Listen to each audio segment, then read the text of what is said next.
तेरे हजारों हाथ, जिसने तेरा नाम लिया, जिसने तेरा नाम लिया, तो हो गया उसके साथ। साईनाथ, साईनाथ तेरे हजारों हाथ। मेरे बाबा कहते हैं आप श्रद्धा और सुप्रीम बाबे बना के रखिए। जीवन में आपकी कितनी भी कठिनाई आए, मगर आप अपने जीवन की इस कठिनाइयों से कभी ना हारिएगा, क्योंकि हमारे बाबा बहुत दयालु हैं, वो दया के सागर हैं। आपका विश्वास उन पर होना चाहिए बस। हमने बाबा की पूजा करते हुए हमें बहुत साल हो गया, 11-12 साल से हम करते हैं, बाबा का व्रत करते हैं, बाबा को चोला चढ़ाते हैं, ठंडी में बाबा को शॉल चढ़ाते हैं। उनके यहाँ जब हम जाते हैं, जब हम जितनी मेरी सामर्थ, हम खाना बना के ले जाते हैं, पूरी सब्जी जो हमसे हो पाता है, हम बाबा का भोग बना के ले जाते हैं। वहाँ पे हम बांटते हैं, वहाँ जाके बैठते हैं, बाबा की पूजा करते हैं। बाबा को देखकर कुछ मांगने की इच्छा ही नहीं होती है, कहीं ऐसा लगता है कि बाबा सुन रहे हैं। हाँ, कभी कभी विश्वास डगमगाता है, हाँ विश्वास टूटता है, मगर अपने विश्वास को बना के रखना चाहिए। अपने बाप पे विश्वास रखना चाहिए, श्रद्धा और सबरी रखनी चाहिए। ये बाबा कहते हैं, बाबा पहले परीक्षा लेते हैं, उसके बाद जब आपकी परीक्षा पे आप खरे उतर जाते हैं, तब वो आपका दामन पकड़ लेते हैं, फिर वो कभी नहीं छोड़ते। हमारे बाबा बहुत दयालु हैं, बहुत बहुत बहुत बहुत बहुत दयालु हैं, वो परम शक्तिशाली हैं। अगर आप शिरडी नहीं जा सकते, आप उनके मंदिर नहीं जा सकते, तो आप अगर उन्हें घर पे भी बुलाएंगे, आप दिल से उन्हें याद करेंगे, तो आपकी ज़रूर सुनेंगे। वो बहुत दया के सागर हैं, वो प्रेम की मूर्ति हैं। मैंने उनके चमत्कार अपने जीवन में बहुत देखे हैं, बहुत देखे हैं। बाबा हमेशा मुझे मुसीबत से निकाल देते हैं। जब मैं उनसे कोई सवाल करती हूँ, तो मेरे बाबा मेरे सवाल का जवाब तुरंत देते हैं। वो बहुत भोले हैं। मैं उनसे शिकायत भी करती हूँ, मैं उन्हें प्यार भी करती हूँ, मैं उनसे बहुत प्यार करती हूँ। वो मेरे बाबा हैं, मेरे भोले दानी हैं, मेरे महादेव हैं, वो सब हैं। मैं उनके सचरित्र का पाठ भी करती हूँ। मैं यही कहती हूँ कि आपको अपने प्रभु पर पूरा विश्वास रखना चाहिए, क्योंकि आपके प्रभु ही आपके जीवन की नैया पार लगाएंगे। जानते हैं, कर्म भी करना चाहिए, मगर सबसे ऊपर हमारा ईश्वर है, कि कहा जाता है हुए वही जो राम रचि राखा।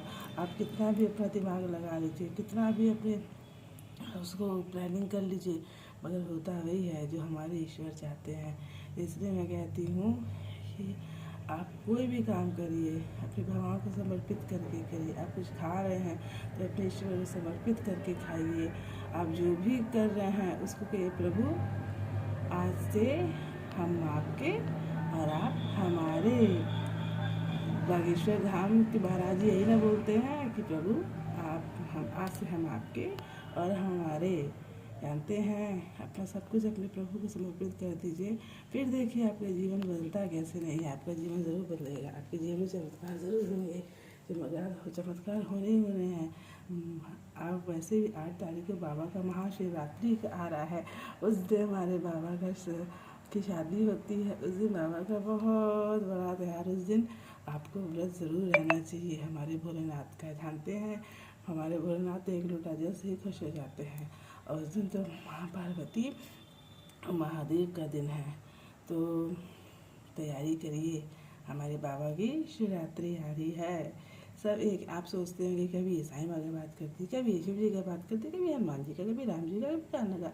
सब एक ही हैं, कोई अलग नहीं है। सबकी अपनी अपनी अपनी अपनी पहचान है, अपनी अपनी जगह है। आत्मा, सब तो आत्मा ही हैं, सब तो शक्ति ही हैं, सब तो ओम में जाके ही मिल जाते हैं। सब एक हैं सब। बस आप जिनसे आपका अटैचमेंट हो जाए, जिससे आपकी लगन लग जाए। मेरी लगन तो पहले मेरे भोलेनाथ से लगी, फिर मेरे साईं से लगी, कान्हा से लगी, हनुमान जी से, सबसे पहले मैं हनुमान जी की पूजा नहीं करती थी, मगर धीरे धीरे मैं हनुमान जी की पूजा करने लगी। हनुमान जी करे तो राम जी की करने लगी। ये सब मेरे परिवार है, मैं इन सबसे बहुत प्यार करती हूँ। मेरा अपने ईश्वर पे अटूट विश्वास है। हाँ, बहुत कुछ ज़िंदगी में हुआ, बहुत कुछ ज़िंदगी ने हिला के रख दिया, मगर हाँ, एक बार मैं शिकायत कर रही थी अपने भगवान से, अपने भोलेनाथ से, कि ऐसा क्यों किया आपने, क्यों किया। तो मुझे ऐसा लगा कि जैसे वो रो रहे हैं। तो जानते हैं भगवान भी आपके किसी अपने को कैसे बचा सकते हैं, जब नीति में लिखा गया कि इसको जाना ही है। हमारे माँ बाप जो हैं, हम माँ बने हैं तो हम अपने, मेरा बेटा जब बड़ा होगा तो हम, मेरा जितना जीवन हम उतना ही ना जी के जाएंगे, कहीं से भगवान जोड़ नहीं आ सकते। तो ये विधि का विधान है वो कैसे बदल सकता है। हाँ, कभी कभी ऐसा होता है कि आपकी पूजा, आपकी अर्चना में इतनी शक्ति होती है, आपके इतने भाव सच्चे होते हैं कि विधि का विधान भी पलट जाता है, क्योंकि आपका जो विश्वास होता है अपने ईश्वर में इतना होता है कि ईश्वर को भी अपनी लिखी के विधान को पलटना पड़ता है।